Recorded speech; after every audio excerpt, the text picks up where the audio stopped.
Rasulullah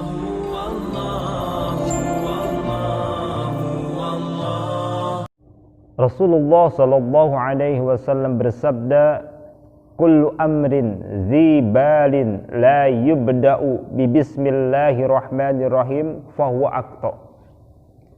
Setiap perkara yang baik yang tidak diawali dengan membaca bismillahirrahmanirrahim, maka akan terputuslah, maka akan berkuranglah keberkahannya. Membaca bismillah ini, membaca basmalah ini perkara yang sangat-sangat mudah.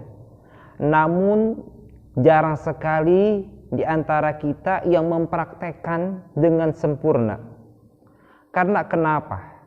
Ada beberapa keutamaan dari membaca bismillahirrahmanirrahim. Ada sebuah kisah tentang keutamaan membaca bismillah ini. Yang pertama, kisah dari Amirul Mukminin Sayyidina Umar bin Khattab. Pada saat itu Sayyidina Umar menjadi khalifah. Beliau mendapat surat dari Raja Romawi.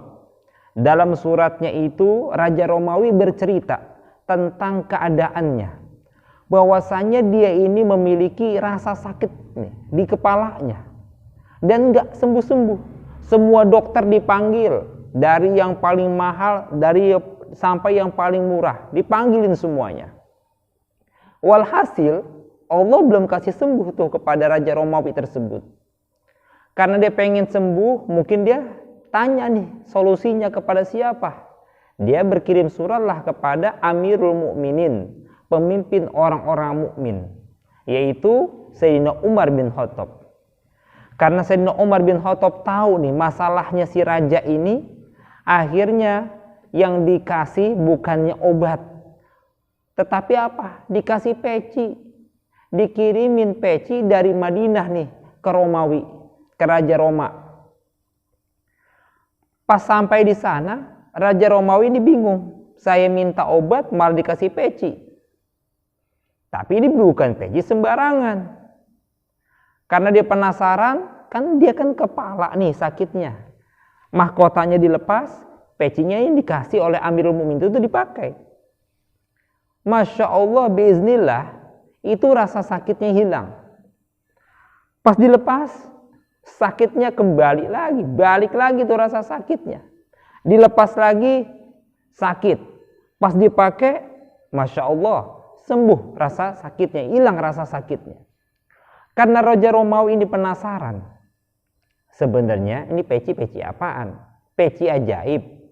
Pas dibuka, dilihat di dalamnya, ternyata di dalam peci itu ada tulisan apa? Bismillahirrahmanirrahim.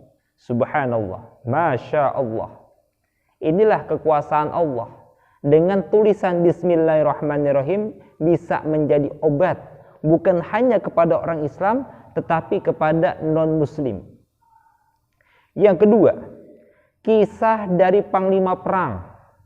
Dalam sejarah perang, itu hanya ada 2 panglima perang yang tak terkalahkan. Yang pertama adalah Khalid bin Walid, yang kedua adalah Genghis Khan, yaitu panglima perang dari bangsa Mongol yang mengalahkan dinasti Abbasiyah. Nah, saat ini yang kita bicarakan itu adalah kisahnya Khalid bin Walid.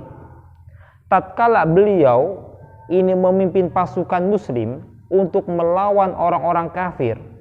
Ini orang-orang kafir sebelum perang itu ingin memastikan bahwasanya Tuhannya orang Islam itu adalah yang hak, yang benar, yang patut untuk disembah.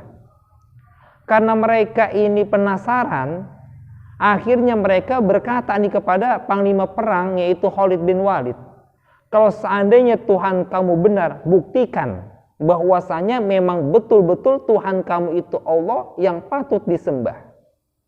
Akhirnya kata Khalid bin Walid, oke, aku akan buktikan kepada kalian bahwasanya Allah itu adalah Tuhan yang hak.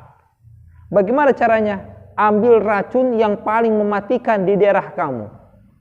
Akhirnya orang kafir ini, mereka membawa racun yang sangat mematikan pada saat itu, kemudian diminumlah oleh Khalid bin Walid. Tetapi ingat, Tatkala Khalid bin Walid ini ingin meminum, beliau membaca Bismillahirrahmanirrahim. Dengan membaca Bismillahirrahmanirrahim, ternyata Allah berikan keselamatan kepada Khalid bin Walid. Inilah keutamaan membaca basmalah. Setelah Khalid bin Walid meminum racun dengan membaca basmalah Bismillahirrahmanirrahim, dan dia tidak mati dan dia tidak teracuni, akhirnya semua kafir, orang-orang kafir pada saat itu yang ingin berperang melihat kejadian itu, semuanya memeluk agama Islam. Tuh hebatnya membaca basmalah Bismillahirrahmanirrahim. Ini baru basmalah, belum membaca surah Al-Fatihah. Di zaman Nabi saja itu ada orang yang tersengat oleh kalajengking, kemudian dibacain surah Al-Fatihah dan sembuh. Permasalahannya, kenapa kita sudah baca basmalah ratusan kali, membaca surah Al-Fatihah ratusan kali, tetapi belum ada hasilnya? Ternyata semua itu tergantung kepada orangnya. Siapakah dia yang membaca? Kalau orang yang baca itu orang yang soleh, insya Allah, maka keluarnya pun yang baik-baik dan lebih diutamakan, lebih diijabah oleh Allah Subhanahu wa Ta'ala. Jadi agar basmalah kita ini mujarab, agar bacaan surah Al-Fatihah kita mujarab, maka kita solehkan terlebih dahulu diri kita, hati kita, perilaku kita, agar doa kita ini tajam, bacaan basmalah kita tajam, dan baca surah Al-Fatihah yang kita baca ini juga tajam, bisa mengabulkan apa yang kita inginkan.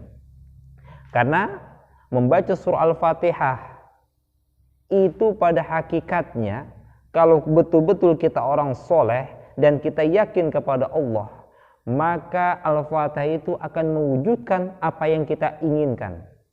Makanya kalau ulama zaman dahulu itu cukup membaca basmalah, membaca Al-Fatihah, maka ala hazihin niyah wa ala kunyatis salihah wa ila hadratin Nabi Mustafa Muhammadin sallallahu alaihi wasallam, Al-Fatihah selesai. Karena kenapa? Lisannya terjaga, amal ibadahnya terjaga. Oleh sebab itulah kita jaga perilaku kita jaga kesolehan kita, agar insya Allah doa yang kita panjatkan diijabah oleh Allah Subhanahu wa Ta'ala, dan bacaan basmalah yang kita ucapkan itu mengandung keberkahan. Amin amin ya rabbal alamin.